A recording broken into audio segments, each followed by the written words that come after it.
I'd like to welcome back Ros Thackurdeen and Elizabeth Brenner from Protect Students Abroad to tell us a little more about the amazing work they're doing in honor of their sons, Ravi and Thomas, who lost their lives while on a study abroad program. My son, Ravi, was a chemistry pre-med student at Swarthmore College. Ravi's goal was to become a medical doctor with a focus on preventative medicine and public health. In January 2012, he went off to Costa Rica on a 4-month study abroad program, and there he was studying global health and tropical medicine. 2 days prior to coming home, the students were surprised with a beach trip, and we would learn later in the aftermath that it was one of the most dangerous beaches in Costa Rica. Ravi and another student were standing in less than knee-deep water when they were pulled out on a rip current. One of the students was able to be saved. She tumbled out in the waves. Ravi, like you're always told, is to swim parallel to the current. The leaders themselves sunbathed on the beach. They watched my son for 45 minutes struggle for his life, waiting on help that would never come for him. I can say that it has obliterated our family. Life hasn't been easy, and it is nowhere where it was, and it changed everything for us. I wanted answers, and there was no answers. They were not willing to share answers, and I'm saying, how could this have happened? And I took to the internet simply because I wanted to know if Ravi was my study abroad's first death. And from there, I started to I Googled a search string of study abroad death, and I found 85 Google pages. I did not sleep. I opened every single link, not knowing what I was going to find or what I was going to do, and just started to email them to myself, the links, when I would see that it was another student. It came a time about a month in, because I was not sleeping, I was doing this 24/7, that I realized that I needed to put these in a binder. I wanted leaders to see faces. I wanted them to make that connection that it was a student. I didn't want them to hear name or number. I wanted them to have that face-to-face connection. And I started to put them in a binder, which led me to Elizabeth and ultimately to the work that we now do. My son passed away 7 months before Ravi. He was on a study abroad trip with a third-party program called National Outdoor Leadership School, or NOLS, and he was in India. During the first part of the course, the hiking part, the students were hiking on a trail that in sections, the trail could be 5 or 6 feet wide at most, very rugged terrain. So there was a combination, I think, of fatigue, bad weather, and then toward the end of the day, diminishing light. And then his left boot slipped, I suspect, on damp rock, and he went down on his back. The pack weight was hanging over the edge of this trail, and he tried to right himself. They said he was looking back at the students until he couldn't right himself anymore, and the pack weight pulled him over the edge. It was nearly a 300-foot drop into the Goriganga River, which is one of the tributaries that goes into the Ganges River. And they called it a Class 5 flood stage at that point in time.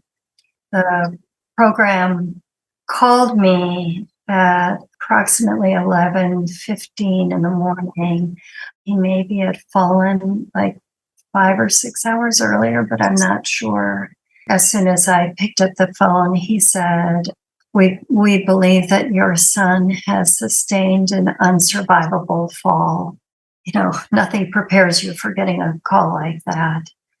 But I also found out other things, like the students were being underfed, that he had probably lost 15 pounds in the first month of the course. And, you know, you put that against high altitude rugged terrain that just suggested to me that somebody wasn't thinking very well about risk. In the aftermath, I have to say I had a pretty severe dissociative response and was not terribly functional much of the day. But when I would feel more functional, what I would do is get on the phone looking for academics, trying to find anybody who could tell me where the information was around study abroad student safety. I mean, I was just quite sure that someplace there had to be a database. But I got a call from a friend who worked for the State Department who said to me, "Did you know that they had had 11 previous deaths? How was my son on a trip like this with never having been informed about the real statistics around that program or any program?" So I spent a lot of time in the aftermath looking for any kind of data around study abroad student safety, and mostly came up empty. And then about a year and a half after Tom died, I met Ros in person, and she showed up with it was a blue binder, a notebook binder, and it had page after page after page of students who had either been injured or were deceased during their study abroad trip. We're going through this, it's just shocking to see all these faces. And she said, "I've got like 4 or 5 binders at home." But this was, at that moment, it was, for me, it was like, this is the database. Like, I'm not finding it anyplace else. This is where we start.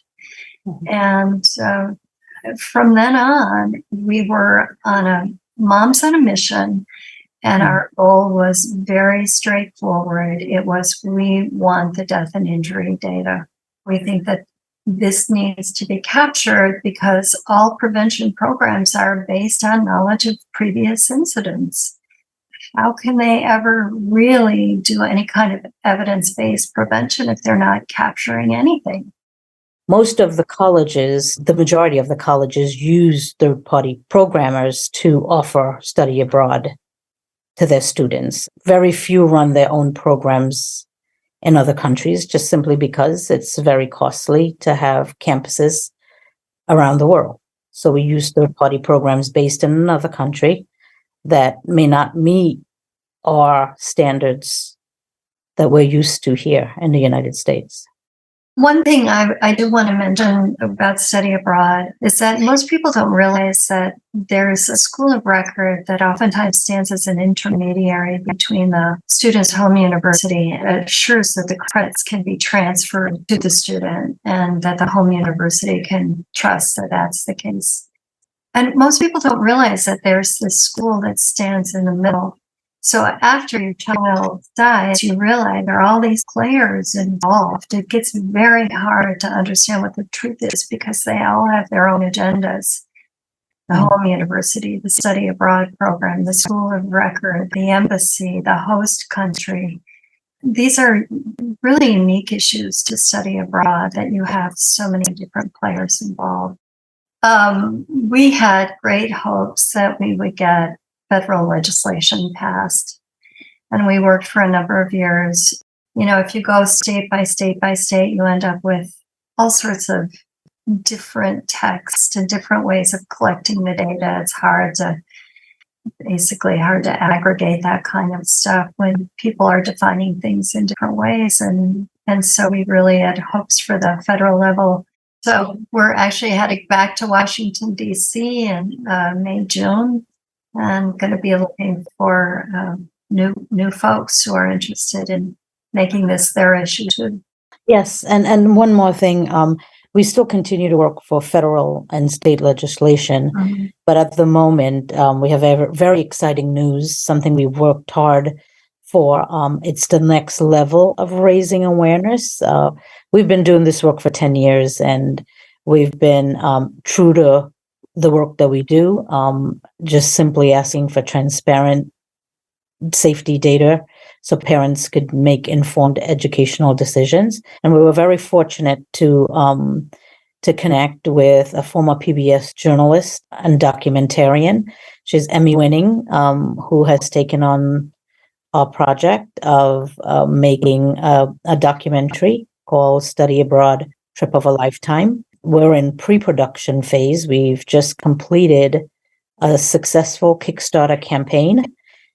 We'll still be raising funds through Protect Students Abroad for anyone who simply want to see our work continue.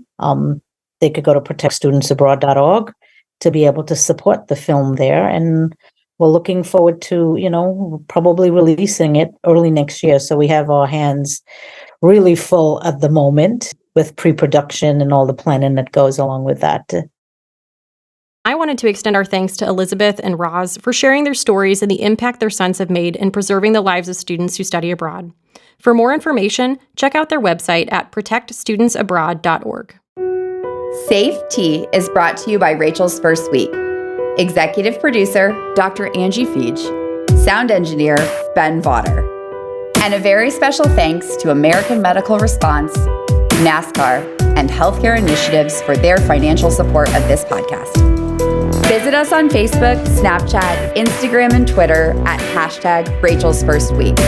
Don't forget the A in Rachel, spelled RACHAEL. We want to hear from you, so contact us at rachelsfirstweek.org. Don't forget to subscribe now so you don't miss a single episode of Safe Tea.